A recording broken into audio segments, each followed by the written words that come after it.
Malam Aminu Ibrahim Daurawa ya sake zama kwamandan Hisba a karo na biyu a jihar Kano. Ku biyo mu don jin cikakken labarin a cikin tashar mu ta ARA Digital.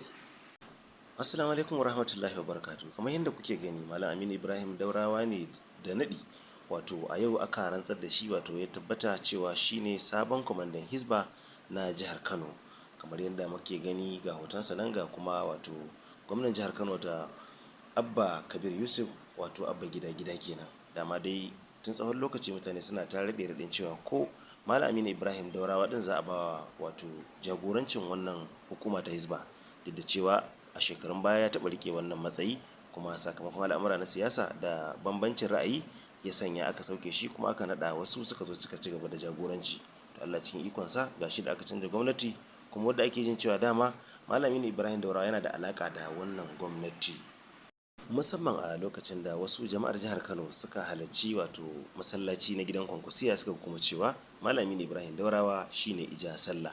To ko dai ma menene, Malam Aminu Ibrahim Daurawa dai a yau ya tabbata shine wato kwamanda janar na wannan hukuma ta Hisba. To sai dai mu ce Allah ya taya shi riko, Allah ya bada nasara, Allah ya sa a dora kuma daga inda aka tsaya, Allah ya sa ya kuma ya zama alkhairi ga al'umma baki daya. A biyo mu a cikin shirinmu na gaba daga tashar mu ta ARA Digital don jin samun labarai da dumadumin su sababbi. Wassalamu alaikum warahmatullahi wabarakatuh.